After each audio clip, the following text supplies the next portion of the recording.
Saya megang buku yang berbicara tentang saya berbohong. Karena mereka tidak percaya ceramah saya. Bos, saya sendiri nggak percaya. Ketika Yusuf masih bercerita soal ada orang yang bersedekah tuh begini, saya minta tunjukin dong. Tolong antum tunjukin saya orang yang antum cerita itu siapa, di mana, saya akan datengin. Saya akan konfirmasi cerita anda betul tidak? Tidak pernah. Ketika saya mengkonfirmasi balik tentang kisah ini, saya geleng-geleng kepala tambahan. Karena ternyata mobil Alphard yang saya dapatkan di 2006 adalah mobil Alphard, satu dari 10 mobil Alphard doang saat itu di Indonesia. Saya alhamdulillah tuh 2005 udah pakai Alphard itu. Alphard masih 8 biji kali 2005. Semua cerita keajaiban Yusuf Mansur, kalau hari ini Yusuf Mansur menolkan rekeningnya, menolkan asetnya, mensedekahkan semua hartanya gitu, maka saya akan percaya Yusuf Mansur. Bahkan saya akan berhenti membuat konten yang mengkritik Yusuf Mansur, teman-teman.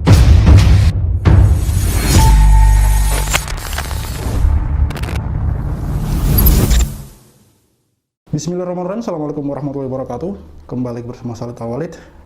Kurang lebih setahun yang lalu, tepatnya bulan Agustus 2021, kami mewawancarai Pak Darso Arif. Beliau merupakan seorang wartawan senior juga, salah satu wartawan senior, dan dulu pernah bersahabat dengan Yusuf Mansur.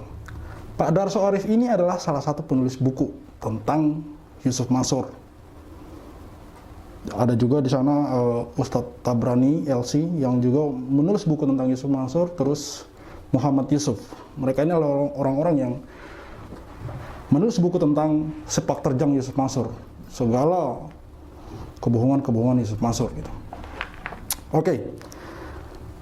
Dalam video ini Yusuf Mansur berupaya untuk mengklarifikasi buku tersebut, mengatakan bahwa buku tersebut ya tidak lain dan tidak bukan hanyalah sebuah buku karangan bebas gitu, tanpa fakta, tanpa riset. Kurang lebih seperti itulah mungkin maksud dari Yusuf Mansur dalam video ini. Mari kita simak bersama, teman-teman. Saya hari ini kalau ke Jeddah itu bisa pulang pergi. Saya kalau ke Tanah Suci hari ini saya mau pergi, saya bisa pulang pergi, Pak. Aneh pagi makan ya sama ente nih, makan. Oke. Nanti malam jam 9, jam 21, aneh udah makan malam sama ente lagi. Lalu aneh cerita, alhamdulillah aneh tadi habis tawaf di Baitullah. Ente pasti ketawa. Gue selama ini lu ngomong sedekah aja gue gak percaya. Apalagi lu ngomong kayak gini. Emang lu gak pantas gue percaya. Jadi yang gue percaya adalah mereka yang melaporkan lu ke Polda Jatim. Abis lu gak layak dipercaya gitu. Saya megang tuh buku yang isinya tentang kebohongan saya. Karena mereka tidak percaya akan isinya. Saya megang buku yang berbicara tentang saya berbohong. Karena mereka tidak percaya ceramah saya. Bos, saya sendiri nggak percaya. Bahkan kemudian lahir lagi fakta-fakta baru. Contoh, di dalam buku yang ditulis oleh sang pelapor. Jadi yang melaporkan itu bikin 3 buku dengan izin Allah SWT. Semuanya mengkritisi ceramah saya sebagai sesuatu yang sangat tidak masuk akal. Padahal kalau cerita sedekah, Didi salah satunya, Randy salah satunya, Aboy juga salah satunya. Mungkin kalau saya suruh cerita di antara saudara juga adalah salah satunya. Emang rata-rata gak masuk akal. Sebenarnya cerita sedekah dan keajaibannya itu sudah ada sejak dulu ya. Kita mendapati dari Sirah Nabawiyah, dari kisah-kisah para sahabat gitu. Yang saya dengar juga dari ustadz-ustadz lain, banyak kisah-kisah tentang keajaiban sedekah gitu. Dan ya seperti yang saya bilang, itu kita dapatkan dari sirah-sirah Nabawiyah, kisah-kisah terdahulu para sahabat gitu. Dan tidak bisa dipungkiri lagi memang mereka orang yang luar biasa solehnya gitu, teman-teman. Nah, Yusuf Mansur itu kemudian hari ini tampil sebagai ustadz itu kebanyakan menceritakan tentang kisah-kisah keajaiban gitu, yang makin kesini itu jatuhnya kita makin ragu dengan kebenarannya, teman-teman. Perlu teman-teman ketahui, Yusuf Mansur sudah ceramah sudah sejak lama gitu. Dan saya pribadi pun baru menyadarinya akhir-akhir ini. Akhir-akhir semenjak saya mulai kemudian mengkritik tentang Yusuf Mansur gitu. Karena ternyata sudah banyak mempengaruhi umat gitu, sudah banyak mempengaruhi orang gitu.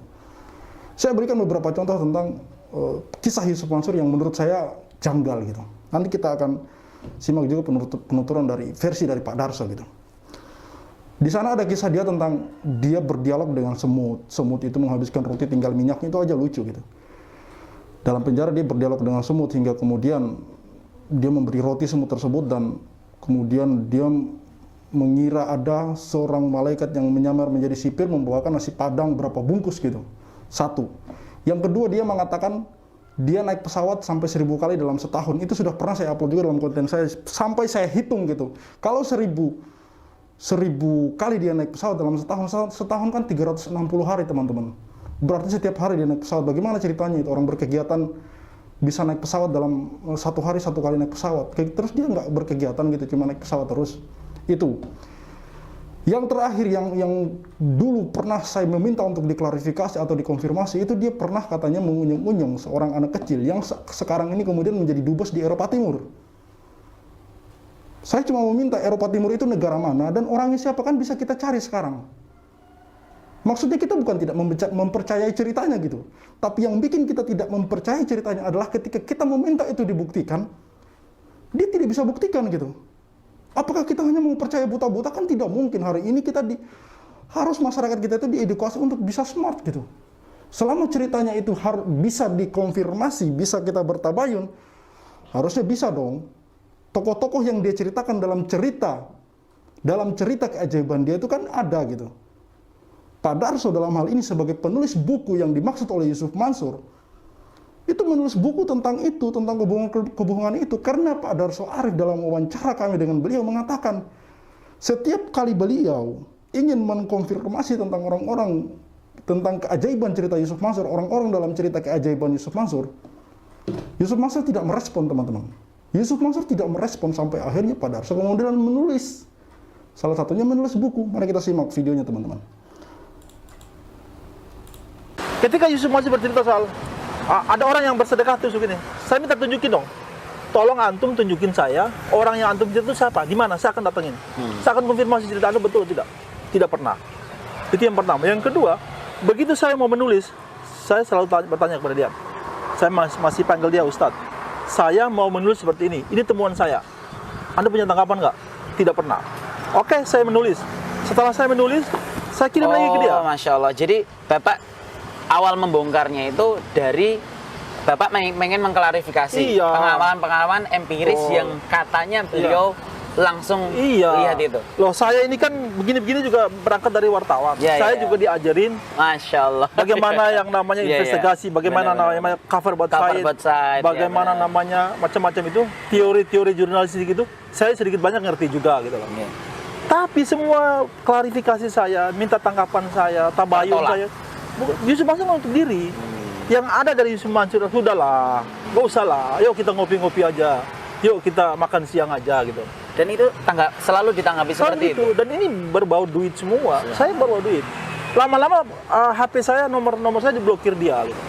Sampai ada pemblokiran. Iya, artinya Yusuf Mansur menutup diri terhadap apa-apa yang ingin saya klarifikasi. Bahwa dengan dia blokir pun bukannya dia tidak tahu tulisan-tulisan saya, dia sangat tahu dan dia membaca. Begitu juga buku-buku saya, dia tahu dan dia baca. Nah kan, ada beberapa pengikut Yusuf Mansur yang meminta kami untuk mengklarifikasi, untuk tabayun. Terus terang sebelum masalah ini mencuat ke publik, ini kan sebenarnya saya pun mulai mengkritik Yusuf Mansur ini kan berawal dari video Pak Darso Arif. Artinya Pak Darso Arif salah satu orang yang awal-awal mengkritik Yusuf Mansur. Teman-teman lihat sendiri kan dalam video ini, Pak Darso Arif mengatakan bahwa sebelum beliau menulis, beliau mencoba untuk menghubungi Yusuf Mansur dan meminta untuk Yusuf Mansur menunjukkan orang-orang dalam cerita keajaiban dia itu untuk Pak Darso konfirmasi, klarifikasi kebenarannya. Mungkin dalam hal ini Pak Darso akan mewawancarai kebenaran dari cerita Yusuf Mansur. Awalnya mungkin Pak Darso hanya ingin menulis gitu loh, ingin menulis tentang Yusuf Mansur dan ingin membuktikan cerita Yusuf Mansur. Makanya dia mencari fakta-fakta. Beliau kan wartawan. Beliau cerita sendiri dalam video tadi bahwa beliau kan seorang wartawan. Dasar seorang wartawan adalah dia harus menggunakan kode etik jurnalistik, harus ada fakta-fakta di dalam, istilah cover both side. Makanya beliau menghubungi Yusuf Mansur untuk menanyakan orang-orang ini gitu. Dalam cerita Yusuf Mansur, tokoh-tokoh dalam cerita keajaiban Yusuf Mansur ini mau dikonfirmasi, tapi kenyataannya Yusuf Mansur menutup diri, bahkan memblokir Pak Darso Arif gitu loh. Hingga akhirnya cerita itu kemudian ditulis oleh Pak Darso Arif gitu. Bahwa ini sesuatu hal yang tidak bisa dipercaya karena tidak bisa dibuktikan gitu loh. Fakta kebenaran tidak bisa dibuktikan. Tidak bisa dibuktikan fakta kebenaran. Mau Yusuf Mansur cerita tentang keajaiban apapun, karena Yusuf Mansur itu orang hari ini ya, orang yang kita hidup di masanya ya, di mana hari ini itu sangat bisa dibuktikan teman-teman. Sangat bisa dibuktikan jejak digital itu ada banyak gitu teman-teman. Kalau hari ini kan kita jelas banget orangnya masih ada, tokohnya masih ada, tinggal diwawancarai gitu loh. Tapi kenapa tidak bisa gitu? Lalu Yusuf Mansur kemudian muncul mengatakan bahwa penulisan buku ini serampangan. Padahal sebelum buku itu ditulis, Pak Darso Arif sebagai salah satu penulis dari buku tersebut sudah mencoba untuk mengkonfirmasi, bertabayun kepada Yusuf Mansur. Tapi Yusuf Mansurnya sendiri yang menutup diri. Lalu kemudian dia muncul mengklarifikasi bahwa buku itu seperti ini cuma karangan bebas ya. Ingin bagaimana gitu loh. Makanya saya mengupload video ini hari ini untuk kembali menjawab kepada Anda bahwa jangan sampai kita kemudian bisa masuk ke lubang yang sama lagi. Gitu teman-teman. Saya sudah berjanji bahwa selama hak-hak dari para korban tidak diselesaikan, maka selama itu pula saya akan mengikuti terus masalah ini. Gitu. Saya akan mengikuti terus masalah ini. Saya akan membayangi masalah ini. Dia buat video, saya akan membuat video klarifikasinya. Saya akan membuat video bantahannya gitu teman-teman. Saya tampilkan kan video buktinya. Saya tampilkan kan bahwa Pak Darso Arif mengatakan bahwa dia sebelum menulis buku sudah mencoba mengklarifikasi ke Yusuf Mansur. Namun Yusuf Mansur menutup diri. Dalam video ini Yusuf Mansur mengatakan seolah-olah buku itu ditulis, cuma ditulis begitu saja. Padahal Pak Darso Arif tidak serta-merta langsung menulis buku loh. Kalian dengar sendiri kan omongan Pak Darso Arif? Seperti itu teman-teman. Kita lanjut. Di antara yang ditulis itu, ya, bukan kisah tadi yang ditulis. Saya cuma mengatakan bahwa kalau orang tidak percaya tentang keajaiban, yang begini susah. Kalau tadi mah tidak live di TV, ada yang live kok. Kisah di mana seorang ibu bercerita dioperasi saat sujud. Kalau memang dia bohong, ngapain dia kemudian bersedekah di depan televisi? Orang kalau bohong itu pengen dapat duit. Dia bercerita sambil berlinang air mata, masih zaman TPI almarhum zaman dulu. Sekarang kan MNC. Si ibu cerita dia sedekah sholat malam, tapi nggak bisa bangun. Gak bisa bangun. Bukan gak mau bangun, gak bisa bangun. Dan dia merasa ada sesuatu yang coming inside. Dan dia yakini itulah operasi terjadi dari Allah dan Rasulnya. Punya janji. Da'u mardakum bisadaqah. Obati penyakit kamu dengan sedekah. Kenapa? Karena begitu dia bangun, dia merasakan kepalanya enteng. Dan tidak ada penyakit lagi selama-lamanya. Allah. Kita mungkin mengatakan, ibu anti kadhibah. Anti kadhibah. Ya ummah, anti kadhibah. Ente bohong. Tapi si ibu ini bilang, saya ingin bersedekah lagi Pak Ustaz. Apa yang disedekahkan? Mobil. Kenapa? Karena mobil ini memang dia udah niatkan buat sedekah. Tapi belum tereksekusi. Belum tereksekusi saja, sudah mendatangkan malaikat Allah. Harusnya kan kalau dia bohong, nggak sedekah dong. Dia cuma pengen nama, enggak, dia sedekah. Nah, di antara yang ditulis adalah kisah saya. Saya ditulis tahun itu 2006. Tahun cerita ini terjadi 2006. 2006 Yusuf Mansur masih miskin. Memang. Tapi karena itulah dengan izin Allah SWT, sedekah itu dianggap hebat. Barangkali. Lah kalau sekarang saya sedekah mobil, biasa aja Pak. Sombong ya. Lalu hari ini saya sedekah mobil, biasa aja. Sering kok. Anak kecil aja saya bagi pakai tali nih buat lo.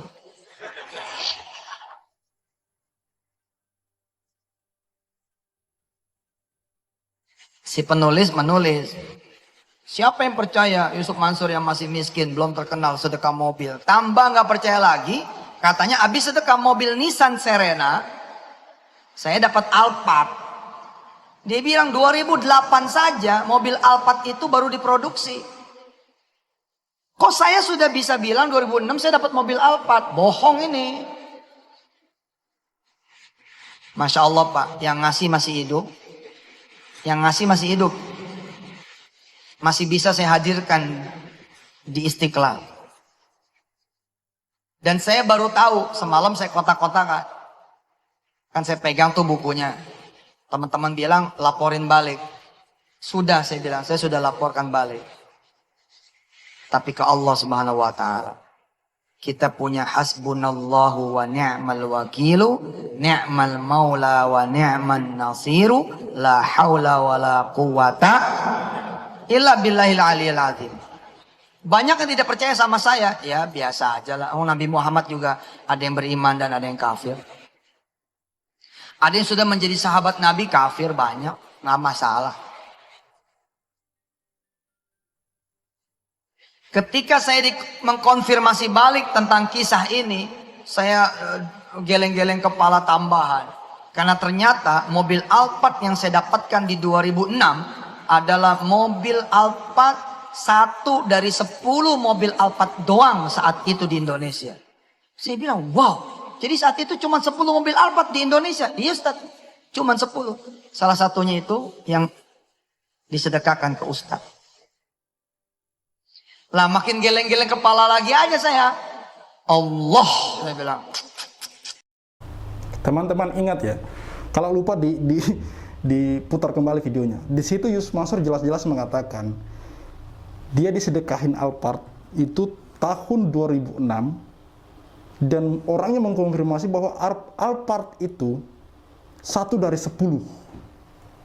1 dari 10. Walaupun di sini Yusuf Mansur membawa sahabat Nabi lah, Nabi Muhammad SAW, kita tidak sebanding dengan mereka teman-teman. Tidak perlu kisah kita sama-samakan dengan Rasulullah SAW. Apalagi membawa itu untuk menjadi alasan untuk mengcover diri kita, melindungi diri kita. Jangan teman-teman. Jangan sampai membawa Rasulullah SAW dan sahabatnya yang mulia untuk melindungi atau membuat kita benar gitu. Untuk menyamakan kisah kita dengan mereka gitu. Kita jauh di bawah mereka, dari bawah Rasulullah SAW gitu. Mereka orang-orang mulia dan tidak mungkin ada orang yang setelah beliau dan sahabat-sahabat dan tabi-tabiin ada yang bisa sebanding dengan mereka teman-teman. Saya kembali lagi, kita ingat bahwa tadi Yusuf Mansur mengatakan di 2006 dia memiliki Alphard. Dan orang yang menyedekahkan Alphard itu kepada dia mengatakan bahwa Alphard itu 1 dari 10. Mari kita lihat video ini.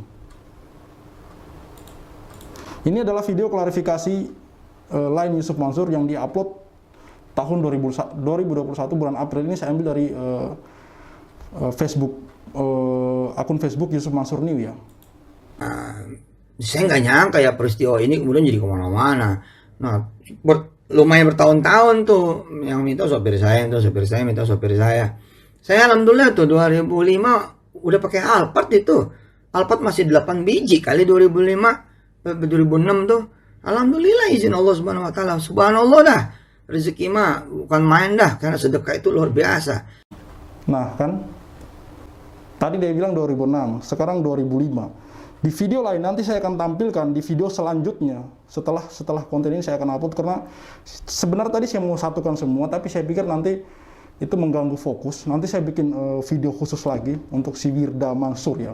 Si Wirda Mansur yang tadi dia bilang mengatakan menginginkan mobil Alphard itu, nanti saya upload lagi. Di situ dia bilang 2004. Mobil Alphard itu, mobil 2004. Jadi 2004, 2005, 2006. Ini yang mana yang benar. Bagaimana caranya kita mau percaya jika perkataan Yusuf Mansur ini kontradiktif antara satu dan yang lain, kontradiksi antara satu dan yang lain, bertentangan antara satu dengan yang lain, teman-teman. Yang mana yang kita mau percaya? Saya sampai bingung, sampai saya itu mencoba bertanya ke teman-teman gitu. Kira-kira kalau orang punya sejarah pribadi, itu kira-kira bisa salah tahun nggak sih dia menyebutkan ceritanya gitu? Kebanyakan dari mereka mengatakan bahwa tidak mungkin gitu. Tidak mungkin ada kisah kita yang begitu berkesan sampai kita itu ingat, tapi tahunnya itu kita lupa-lupa, sampai kita itu tahunnya menyebutnya berganti-ganti gitu. Di antara cerita satu dan yang lain, untuk cerita yang sama, kita menyebutkan tahunnya itu berganti-ganti, berubah-ubah gitu loh teman-teman. Kalau memang cerita kita itu asli ya teman-teman. Kita coba bawa ke diri kita sendiri, mana mungkin cerita kita yang begitu berkesan, diceritakan berulang-ulang, tapi tahunnya selalu berubah-ubah teman-teman. Ini adalah satu video lagi wawancara Yusuf Mansur di TV One. Padahal waktu itu saya masih miskin. Sampai tahun 2005 saya belum punya toilet. Di rumah tuh belum ada toilet. Dan masih tanah, belum keramik. 2005 Bahkan toilet pun dia belum punya. Tanah apa rumah pun masih terbuat dari tanah gitu. Masih terbuat dari tanah. Saya akan tampilkan juga cuplikan video istri dari Yusuf Mansur yang mengatakan bahwa 2006 mereka baru hijrah ke Jakarta, baru pindah ke Jakarta. 2006 itu Yusuf Mansur baru pindah ke Jakarta. Baru mereka memulai lagi di Jakarta gitu. Awal 2006 udahlah kita putuskan bismillah kita mulai di Jakarta. Mulailah itu Ustadz ceramah di Jakarta. Nah, pada saat ceramah ternyata ada produser yang ngedenger. Begitu selesai ceramah, produser itu nyamperin, Ustadz ceritanya bagus tuh dijadiin sinetron. Akhirnya dijadiinlah sinetron tuh yang tukang bubur naik haji. Berawal dari situ. Nah, alhamdulillah karena ceritanya dibuat sinetron, akhirnya ada kontrak. Nah, dari kontrak itu kita bisa mencicil hutang. Pada tahun 2005 saya dengan izin Allah Subhanahu wa taala dibawa ke televisi oleh seseorang yang menganggap bahwa itulah pertama kalinya saya ke televisi dengan segala ketawaduan dan kerendah hatian sebagai seorang pemula di depan seorang kaya raya yang konglomerat dan juga sahabat saya, salah satu wartawan senior di salah satu koran Islam terkemuka. Ya, saya tidak banyak bicara kecuali berterima kasih dan mengiyakan. Tapi saya sudah masuk TV dulu sebelumnya dan bahkan sudah ada di radio, ya salah satu radio paling terkenal sepanjang tahun 2004. Dan 2005 ujung itulah saya juga masuk ke salah satu TV juga, TV swasta paling terkemuka, dan kemudian membesut sinetron Tukang Bubur Naik Haji. Cerita ini saling kontradiktif antara satu dengan yang lain, saling kontradiksi antara satu yang lain. Lalu Yusuf Mansur meminta kita untuk mempercayai ceritanya. Dari mana ceritanya, teman-teman? Dari mana ceritanya? Kita lanjut. Di situ ditulis, bagaimana mungkin seorang anak usia 5-6 tahun, Wirda maksudnya, sudah ngerti tentang mobil Alphard. Kebohongan macam apa yang Yusuf Mansur kemudian lakukan? Begitu katanya. Kecuali memang pengen mengeruk duitnya jamaah lalu membawa lari uangnya.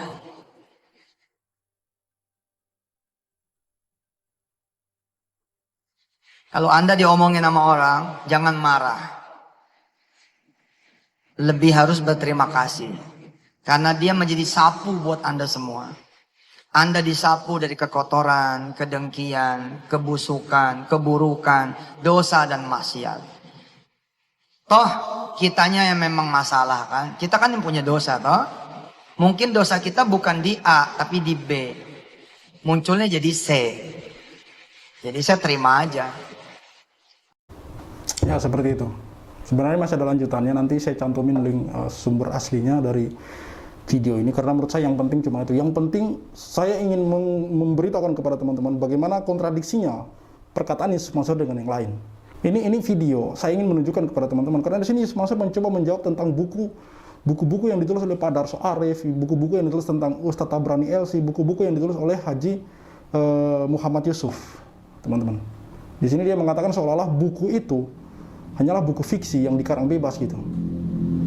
Saya mau mengatakan teman-teman, kenapa kalau memang buku itu hanya karangan bebas, kenapa setiap kali sebelum penulisan oleh Pak Darso Arif, Pak Darso Arif menghubungi Yusuf Mansur untuk mengkonfirmasi, Yusuf Mansur tidak pernah menjawab. Bahkan di salah satu kesempatan Pak Darso mengatakan bahwa bahkan sebelum perilisan buku itu Yusuf Mansur diundang untuk berdiskusi, tapi tidak datang gitu. Kalau merasa benar, kenapa harus takut? Kenapa tidak kemudian menghadiri? Kenapa tidak mendatangi? Hanya mengoceh sendiri saja. Yang bingung kan umat. Yang bingung umat, teman-teman. Jadi kalau teman-teman kemudian berpikiran, kenapa kemudian hari ini konten saya semua Yusuf Mansur? Capek, teman. Saya sebenarnya capek. Capek. Tapi kita mau menyelesaikan masalah ini tidak bisa. Tidak bisa. Kita sudah mendatangi rumah Yusuf Mansur, tidak ditemui. Mau berdialog secara langsung tidak bisa. Kecuali mungkin kata Pak Darso Arif tadi, diajak ngopi-ngopi, ya sudahlah, apalah. Teman-teman ingat kan tadi Pak Darso Arif bilang, Berapa kali dia mau mengkonfirmasi ke Yusuf Mansur tapi tidak ada jawaban. Yusuf Mansur hanya selalu mengajak untuk ngopi-ngopi. Kan teman-teman sudah tahu kan maksudnya dari ajak ngopi-ngopi itu. Sudahlah, ayolah kita ngopi-ngopi saja. Teman-teman harusnya tahu maksud dari diajak ngopi-ngopi itu tadi. Mungkin biar kita masuk angin dan berhenti gitu. Makanya saya bilang, teman-teman yang bertanya kenapa akhir-akhir ini bahkan sudah setahunan ini saya bahas tentang Yusuf Mansur, apakah tidak capek? Saya bilang capek teman-teman. Tapi teman-teman boleh ketahui, saya bahas setahun saja masalah ini belum selesai. Dan selalu ada video yang harus kita jawab, selalu ada video yang harus kita klarifikasi, selalu ada video yang harus kita beritahukan kepada teman-teman, yang harus kita kemudian luruskan lagi gitu. Karena Yusuf Mansur juga aktif dengan video dia membuat video baru lagi, dan makanya saya akan mencoba untuk terus mengikuti masalah ini gitu. Yusuf Mansur mengeluarkan video, saya akan berupaya untuk menjawab. Kalau memang yang dikatakan itu Yusuf Mansur sebuah kebenaran, tentu saya tidak akan mendapatkan sebuah celah gitu. Dia bercerita tentang keajaiban, tapi tidak bisa kita konfirmasi. Haruskah kita percaya begitu saja? Kan tidak, teman-teman, tidak. Dalam video ini Yusuf Mansur mengatakan kemudian buku yang ditulis oleh Pak Darso Arif dan kawan-kawan itu bernarasi bahwa cerita-cerita keajaiban itu selalu dimunculkan oleh Yusuf Mansur untuk meraup sedekah umat. Di situ Yusuf Mansur tidak membenarkan itu gitu. Tidak membenarkan itu. Teman-teman kemudian berpikir seperti apa gitu. Menafsirkan seperti apa gitu. Ketika Yusuf Mansur menceritakan tentang keajaiban-keajaiban. Begini, ada beberapa komentar di kolom komentar YouTube. Bahkan teman-teman dekat saya mengatakan kehipnotislah, kesiraplah orang-orang yang sedekah itu yang kemudian hari ini mengeluh ya. Bisakah ini kita korelasikan dengan cerita-cerita keajaiban ala Yusuf Mansur? Sebelum kemudian di setiap akhir ceramah Yusuf Mansur, saya sudah banyak mengikuti ya. Semenjak kemudian kasus ini mencuat, saya sudah banyak melihat ceramah-ceramah lama Yusuf Mansur. Entah itu berdurasi 1 jam, 1,5 jam, 2 jam. Itu diawali dengan ceramah. Cerita-cerita keajaiban. Disisipi ayat Al-Quran di sana, ayat suci Al-Quran di sana. Disisipi kisah-kisah Rasulullah SAW di sana. Dia menceritakan tentang keajaiban, itu tadi. Di akhir video kemudian dia menarik sedekah umat. Saya tidak tahu sedekah itu larinya kemana. Wallahu a'lam bishawab. Hanya Yusuf Mansur dan Allah yang tahu. Hanya Allah dan Yusuf Mansur yang tahu gitu. Yang jelas apakah kemudian kita mau berpikir bahwa jamaah itu terhipnotis atau karena cerita keajaiban ala Yusuf Mansur? Makanya di sini mungkin Pak Darso Arif dan kawan-kawan berupaya untuk membukukan, untuk menulis cerita keajaiban itu, mencari, mengkonfirmasi tokoh-tokoh dalam cerita keajaiban Yusuf Mansur gitu loh. Satu saja cerita keajaiban Yusuf Mansur, menghadirkan tokohnya gitu loh. Kita minta tolong hadirkan tokoh dalam cerita dia itu. Atau sudah meninggal semua atau bagaimana gitu loh. Kita hanya pengen membuktikan gitu loh, cerita ini benar apa enggak. Bukan kita menuduh, kita ingin membuktikan. Kalau memang Yusuf Mansur tidak bisa menghadirkan bukti-bukti, apakah kemudian salah juga kalau kita berpikiran bahwa cerita itu bohong gitu? Bagaimana teman-teman kita memahami masalah ini gitu? Sampai hari ini kasus-kasus itu belum selesai teman-teman. Ada puluhan, ratusan, bahkan ribuan orang yang menuntut haknya gitu. Tidak usah kita berbicara ribuan, kita berbicara saja tentang orang-orang yang mendatangi rumah Yusuf Mansur, tentang orang-orang yang menuntut haknya, karyawan 10 orang yang menuntut, diwakili oleh Pak Zaini Mustafa. Sampai hari ini tidak ada speak up dari Yusuf Mansur, bahkan pihak Paytren mengatakan gaji dari karyawan 10 orang karyawan tersebut akan dibayarkan secara cicil. Dia berupaya memaksa kita untuk mempercayai cerita dia di waktu lalu. Begitu semangatnya dia bersedekah, begitu luar biasanya dia bersedekah. Kita lihat kenyataannya hari ini teman-teman. Korban-korban yang menuntut haknya tidak seberapa dibandingkan dengan jumlah fantastis yang sedekahkan yang dia ceritakan di waktu lalu. Bahkan dia bilang nolkan rekeningmu, nolkan rekeningmu. Hari ini apakah seorang Yusuf Mansur berani menolkan rekeningnya? Terakhir teman-teman, simpel saja bagi saya. Saya akan percaya semua cerita Yusuf Mansur kalau hari ini dia nolkan semua aset-asetnya, dia nolkan rekeningnya teman-teman. Saya akan percaya semua cerita Yusuf Mansur, semua cerita keajaiban Yusuf Mansur kalau hari ini Yusuf Mansur menolkan rekeningnya, menolkan asetnya, mensedekahkan semua hartanya gitu. Maka saya akan percaya Yusuf Mansur. Bahkan saya akan berhenti membuat konten yang mengkritik Yusuf Mansur teman-teman. Saya Khalid Al-Walid, see you on the next videos.